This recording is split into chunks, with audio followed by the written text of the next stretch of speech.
என்ன மச்சான், நேத்தோட போலீஸ் பிடிக்க வந்தாங்கன்னு கேள்விப்பட்டேன். தப்பிச்சிட்ட போலியே. ஆமா மச்சான், ஜஸ்ட் மிஸ். எனக்கு பதிலாக குமாரவே மாட்டிக்கிட்டான். அடப்பாவுமே. சார் அந்த நிக்காம பாருங்க சார். நிக்கட்டும் நிக்கட்டும், நீ போய் நைஸா பேச்சு கொடு, அவனை பிடிச்சிட்டு போயிடலாம். சரி சார். அங்க படுறா, குமார் வந்துட்டான். எங்க டேய், நீ போலீஸ் இருந்து தப்பிச்சு வந்துட்டியடா? ஆமா மச்சான், தப்பிச்சேன்டா, எப்படியோ தப்பிச்சிட்டேன்டா. நல்ல வேலை. சரி மச்சான், உன் நண்பன் வந்தது அப்புறம் கொண்டாடு. இப்போ எனக்கு ஒரு பொட்டலாம் கொடு மச்சான். டேய், நான் இது வரைக்கும் முதல்ல உனக்கு கொடுத்ததுக்கு நீ காசை கொடு, அதுக்கப்புறமா கேளு, தரேன். சர்ரா சர்ரா, கோவப்படாதடா, இந்தாடா உன் காசு. சார் வாங்க. மேடம், நீங்க அந்த பக்கமா போங்க. டேய் மச்சான், போலீஸ்ரா. டேய் எங்கடா? உன் பின்னாடி போடுறா. ஐயோ மச்சான், குமார் எஸ் ஆயிடுறா. நெல்லு ராஜா, எங்க தப்பிக்க பாக்குற? டேய் உர்றானிய டேய். எங்கடா தப்பிக்க பாக்குற? ஐயோ, சுத்தி வளைச்சிட்டாங்க. களி மாட்டினீங்கடா, என்னையடா மாட்டி விட்டு ஓடுறீங்க? புடிங்க மேடம் அவனை, நான் இவனை பிடிச்சிக்கிட்டேன். 2 பேர் கஞ்சா தப்பிக்காடா பாக்குறீங்க ராஸ்கஸ். என்ன போலீஸ் ஸ்டேஷன்ல இருந்து ஃபோன் வருது? ஒருவேளை அந்த கஞ்சா வைக்கிறவனு பிடிச்சிருப்பாங்களோ? ஹலோ சார், சொல்லுங்க சார், என்ன கால் பண்ணியிருக்கீங்க? சார், நீங்கள் சொன்ன மாதிரியே அந்த குமாருங்கிறவன் கஞ்சா வைக்கல சார். அவன் கூட சுற்றிட்டு இருந்த ஒருத்தன் தான் கஞ்சா விற்றுருக்கான். அவனை நாங்கள் இன்னைக்கு காலையில் பிடிச்சிட்டோம். அதனால இன்னைக்கு அந்த குமாரை ரிலீஸ் பண்ணிட்டோம் sir. Oh super sir, super sir. Thank you sir, thank you. என்னடா போலீஸ் ஸ்டேஷன்லேருந்து என்ன சொன்னாங்க? ஒன்றும் இல்லைம்மா, குமாரை கஞ்சா கேஸ்லேருந்து ரிலீஸ் பண்ணிட்டாங்களாம். அதை தான் இன்ஸ்பெக்டர் ஃபோன் பண்ணி சொன்னார்.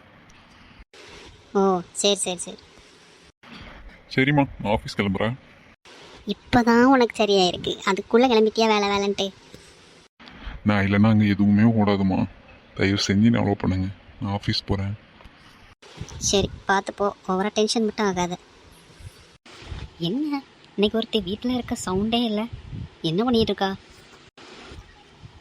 படுத்து கிடந்து தூங்குறது பாரு சோஃபாவில், டிவியையும் போட்டு விட்டு. கரண்ட் பணம் வேஸ்ட்டு, எல்லாம் வேஸ்ட்டு. ஏடி ஏடி, எழுந்துரு. இப்போ என்னம்மா உனக்கு வேணும்? எழுந்துரு, போய் பெட்டில் போய் படுக்கணும். படு. இங்கே சோஃபாவில் கிடந்து படுத்து தூங்கிட்டு இருக்கேன். யாராவது வந்தால் என்ன நினைப்பாங்க? நான் நிம்மதியாக இருந்தால் உனக்கு பிடிக்காத. புட்டி, போய் சோஃபாவில் போய் படுத்து தூங்கிட்டு இருக்க, போய் பெட்டில் போய் படுப்போ. வந்துட்டாமா ஒருத்தி, பெட்டில் படு, அதில் படுன்ட்டு. போ எந்திரி. போ, இனிமேல் எனக்கு இங்கே தூக்கம் வரும். நான் தூங்கலாம் ஒன்றும் இல்லை. போ நித்திர போடே. என்னவோ, நீயும் அடங்க மாட்டான், உங்கள் அப்பனும் அடங்க மாட்டான். 2 பேரும் என்னன்னு போங்க. நல்லா பெத்து விட்ருக்கான்ப்பா உங்கள் அப்பா. எவ்வளோ டிசைனா நம்ம தூக்கத்தை கெடுக்கிறதுக்குனே அலையிறாங்களே. சரி, நம்ம என்ன பண்ணுறாங்கன்னு ஒரு ஃபோனை பண்ணி பார்ப்போம். ரிங்கு போகுது. இன்னைக்கு இவன் ஃபோன் இங்கே அடிச்சிட்ருக்கு. ஃபோனை விட்டுட்டு போயிட்டானோ? ஹலோ சார், என்ன பண்ணுறீங்க? நல்லா இருக்கீங்களா? யார்? நந்தினியா? நான் அத்தை பேசுகிறேம்மா. ஐயோ அத்தையா, அவசரப்பட்டோமா? இருக்கியாம்மா? ஹலோ. இருக்கேன். சும்மா தான் கால் பண்ணேன். என்ன பண்ணுறாங்க, எப்படி இருக்காங்கன்னு? சரி, ஒன்றும் பிரச்சனை இல்லை. அவன் ஆஃபீஸுக்கு போயிட்டான், ஃபோன் இங்கே விட்டுட்டு போயிட்டான். ஓ அப்படியா? ஓகே. நீங்கள் எப்படி இருக்கீங்க? நல்லா இருக்கீங்களா? மாமாலாம் நல்லா இருக்காங்களா? எல்லாரும் நல்லா இருக்கோம். நீ எப்படி இருக்க? அம்மா எப்படி இருக்காங்க? அப்பா நல்லா இருக்காங்களா? அவங்களுக்கு என்ன, அவங்க ஜாலியாக இருக்காங்க. சுகர் வந்த உடனே நான் உனக்கு ஃபோன் பண்ண சொல்கிறேன். ஓகே, ஒன்றும் பிரச்சனை இல்லை. சரிம்மா, பாய். குறும்பு காரப்பில்லை. ஒரு விஷயத்தில் நான் பயந்தே போயிட்டேன். சரி, அது கிடக்குது. இந்த மாதிரி நீங்கள் போயிருப்பாங்க இது நேரத்தில். சரி ஓகே, நம்ம வேலையை பார்ப்போம்.